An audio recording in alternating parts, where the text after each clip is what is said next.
সালমান শাহ কবরে মিলল অক্ষত মরদেহ, কাফনের কাপড়টুকুতেও লাগেনি সামান্য দাগ।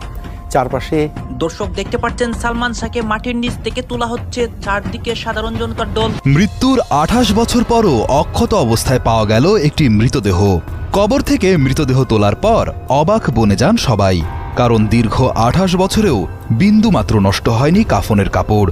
মৃতের মুখ দেখা না গেলেও স্পষ্ট বোঝা যায় শরীরে রয়েছে অক্ষত। এই যে শাবনূরকে বিয়ে করছে, সামিরা আমার কথা বলছে আমি খুন করে ফেলছি, আমার ছেলে পালছি বড় করছি, আমি কি মারার জন্য বড় করছি? হ্যাঁ, আমি খুন করছি এইভাবে যে সামিরাকে বিয়ে করছিল না, ওইটা মেনে নিছি যেদিন, ওই দিনই আমার ছেলেকে আমি খুন করছি। না ডনের এখন যেহেতু গ্রেফতার হয়েছে, এই উপলক্ষে সবাই একসাথে বলবো আলহামদুলিল্লাহ। তো শুধু ডনকে না, ডন তো 4 নম্বর আসামি, তো 1 নম্বর আসামি যে সামিরা, সালমান শাহর সাবেক ওয়াইফ, আমি বলি সাবেক ওয়াইফ। তো সামিরা কিন্তু 20 অক্টোবর যেদিন এই মামলা অপমৃত্যু মামলা থেকে হত্যা মামলা রূপান্তর করা হয়, সেদিন রাত্রে পর্যন্ত কিন্তু সামিরার ফেসবুক আইডি সেটি কিন্তু অ্যাক্টিভ ছিল। মামলা হয়ে যাওয়ার পর থেকে কিন্তু আর সামিরাকে কোথাও খুঁজে পাওয়া যাচ্ছে না। আমাদের একটি মিডিয়া ভাই তারা কিন্তু গিয়েছিলেন সামিরার যে বাসা বাড়ি ধরার, সেখানে খুঁজতে, তারা কিন্তু তারা পালিয়ে গিয়েছেন। সামিরা 1 নম্বর আসামি, এই সামিরাকে যেন দ্রুত গ্রেফতার করা হয়। সামিরাকে গ্রেফতার করলে থলের বিড়াল বের হয়ে আসবে। সামিরা সালমান শাহর আবারও গোপন রহস্য ফাঁস। 30 বছর পর অক্ষত অবস্থায় লাশ তুললেন কবর থেকে। সেই সালমান শাহর কবর থেকে লাশ উদ্ধার করে পুলিশ থানায় ময়নাতদন্তে পাঠানো হয়েছে এবং সেই লাশ থেকে জানা যাচ্ছে যে তাকে কে খুন করেছে এবং তার সাথে কি কি হয়েছিল। সেই বিষয়ে এখন আপনারা আমাদের ভিডিও তুলে ধরবো। সেই ভিডিওটা খুবই গুরুত্বপূর্ণ একটি ভিডিও, না টেনে অবশ্যই সম্পূর্ণ ভিডিও দেখবেন। চ্যানেলে সাবস্ক্রাইব করে দিয়ে পাশে থাকা বেল বাটনটি অন করে দিবেন। কথা না বলে চলুন দেখে আসি সেই ভিডিওটি। দেহাবশেষ কবর থেকে তোলা না তোলার আলোচনা চলছে। খুন নাকি আত্মহত্যা, সেই রহস্যও ঝুলেই আছে। সম্প্রতি দেহাবশেষ তোলার আইনি তোড়জোড় শুরু হয়, তবে আদালত সেই আদেশ বাতিল করে দিয়েছেন। সালমান শাহর মামার আবেদনের প্রেক্ষিতে মঙ্গলবার সকালে ঢাকার মহানগর হাকিম এই আদেশ দেন। ঢাকাই চলচ্চিত্রের ধ্রুবতারা চৌধুরী মোহাম্মদ শাহরিয়ার ইমন। রঙিন পর্দায় তিনি সালমান শাহ। 1996 সালের 6 সেপ্টেম্বর রহস্যজনক মৃত্যু হয় এই কিংবদন্তি চিত্রনায়কের। এরপর কেটে গেছে 3 দশক। বছরের পর বছর ধরে জল ঘোলা হয়েছে অনেক, তারপরও সেই রহস্যের জট খোলেনি আজও। সম্প্রতি সালমান শাহর দেহাবশেষ কবর থেকে তোলার আইনি তোড়জোড় শুরু হয়। সুষ্ঠু তদন্তের স্বার্থে সিআইডির আবেদন আমলে নিয়ে অনুমতিও দেয় আদালত। সেই আদেশ বাতিলের আবেদন করেন সালমান শাহর মামা মোহাম্মদ আলমগীর কুমকুম। তার আবেদন মঞ্জুর করেছেন বিচারক। 30 বছর পার হয়ে গেছে এই মামলাটা। এই 30 বছরে আসলে একটা লাশের কিছু পাওয়া যাবে না, যে সঠিক কারণ এটা নির্ণয় করা অসম্ভব হয়ে যাবে। আদালত সন্তুষ্ট হয়ে আমাদের আবেদন মঞ্জুর করেছেন। সিআইডির যারা চৌকস যারা আছেন ওনারা এটা তদন্ত করতেছেন, আশা করি আমরা একটা ভালো রেজাল্ট পাবো। শুরুতে সালমান শাহর মৃত্যুর ঘটনায় অপমৃত্যুর মামলা হয়। দীর্ঘ আইনি লড়াইয়ের পর গত বছর তা হত্যা মামলায় পরিণত হয়। আসামি চিত্রনায়কের সাবেক স্ত্রী সামিরা হক, ব্যবসায়ী আজিজ মোহাম্মদ ভাই সহ 11 জন। এই যে শাবনূরকে বিয়ে করছে, সামিরা আমার কথা বলছে আমি খুন করে ফেলছি, আমার ছেলে পালছি বড় করছি, আমি কি মারার জন্য বড় করছি? হ্যাঁ, আমি খুন করছি এইভাবে যে সামিরাকে বিয়ে করছিল না, ওইটা মেনে নিছি যেদিন, ওই দিনই আমার ছেলেকে আমি খুন করছি। না আন্টি একটু ইন্টারাপ্ট করি।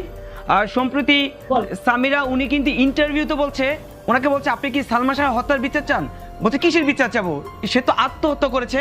এবং আপনাকে বলতেছে আপনি প্রতিবারই মিথ্যা কথা বলেন, প্রমাণিত করতে পারছেন না এবং আপনার মুখ বন্ধ করার সময় এসেছে। এই কথাগুলো, এই প্রসঙ্গগুলো এখন আনাই উচিত না, কারণ সে একটা হত্যাকারী, সে একটা বউ, সে জামাইকে খুন করে একটা বাচ্চা বিয়ে করে এখন আসামিদের বিয়েতে আসে, সে অনেক কথা বলবে, তার কথার কি দাম আছে? তার কথা কি কোনো দাম আছে? ওগুলো ফালাই তো, ওগুলো বাদ দাও। আমি এটা চাই না। এই যে শাবনূরকে বিয়ে করছে, সামিরা আমার কথা বলছে আমি খুন করে ফেলছি, আমার ছেলে পালছি বড় করছি, আমি কি মারার জন্য বড় করছি? হ্যাঁ, আমি খুন করছি এইভাবে যে সামিরাকে বিয়ে করছিল না, ওইটা মেনে নিছি যেদিন, ওই দিনই আমার ছেলেকে আমি খুন করছি।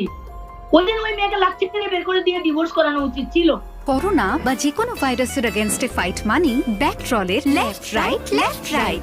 আমরা বলছি, কিন্তু আমরা তখন জানতাম না যে বিয়ে করাই ফেলছে ওরা। আমি আমার ছেলেকে মারবো কেন? আমার জন্ম দিয়েছি বড় করছি কি মারার জন্য? আর ও তো বলবেই। এই যে ওই কথা, কিন্তু ওই কথাটা নোট করো, সে বলছে না আমি কি বিচার চাইবো, আমার বিচার করেন বলছে একটা কথা ওখানে। সে অনেক এত বছর আমার বিচার, ইউ শুড ফরওয়ার্ড ইট। আমার বিচার করেন, হ্যাঁ আমরা তার বিচার চাই, কে খুন করছে তার বিচার চাই আমরা। যে নিজে বলছে আমার বিচার করেন, আমার বিচার চাই, ওর বিচার আমরা চাই। শাবনুর আপু কি আপনার সাথে যোগাযোগ করে নাই, বা ওই সময় তো যেহেতু তার সহকর্মী একজন মারা গেছেন, তোমাদের কথা বলাও ঠিক না। তুমি আপু টাপু, এখন আসামি একজন শাবনুর নায়িকা শাবনুর বলো। শাবনুর তোমাদের আপু আসে নাই, আজ পর্যন্ত কোনো কথা বলে নাই।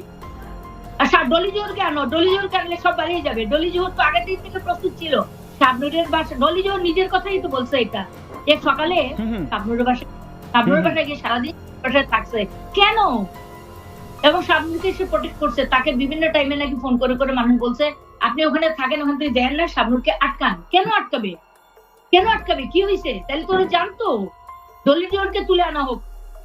ডলি জোহর আমাকে বলছে আমি মা না, আমার ছেলে আমাকে মা ডাকতো না। এটার মানে কি? তোমার ছেলে যদি তোমাকে বাপ না ডাকে তাহলে তোমার ছেলে বেয়াদব, তুমি অত্যাচারী হইতে পারো, তোমার ছেলে বেয়াদব, তাই না? তো ডলি জোহর ওটা বলে কি প্রমাণ করতে চাইছে? আমার ছেলেটা বেয়াদব, যেখানে সবাই বলতেছে মানুষ ভালো। ডলি জোহর বলতেছে, সামিরা বলতেছে আমার ছেলে বেয়াদব, মানে আমাকে মা ডাকতো না। আমাকে মা ডাকতো না তো সামিরা আম্মা ডাকতো কেমনে? কেন আমার মা ডাকবে না? আমি যদি ছেলেকে বলি, তোমার ছেলেকে যদি তুমি বলো যে প্রেম করছো, ওখানে বিয়ে করো না, আপত্তি করো, তো তুমি কি শত্রু হয়ে যাবা? আমার ছেলের প্রোটেকশন আমি দিব না? আমি দিছি, আমি শিক্ষিত একটা মা। আজকে 30 বছর পরে এই টোনে কথা বলতেছি। আমি মিথ্যা কথা বলি নাই, আমি কোরআন নিয়ে চলি, আমি আল্লাহ আমার সঙ্গে আছে। আমার ছেলেকে আমি প্রোটেকশন দিব, তাই বলে আমি কি খারাপ হয়ে গেলাম? আমার সঙ্গে আমার ছেলের সম্পর্ক খারাপ হয়ে গেল? আগের দিনও আমার ছেলের সাথে কথা হয়েছে, ওই দিনও 6টার সময় কথা হয়েছে।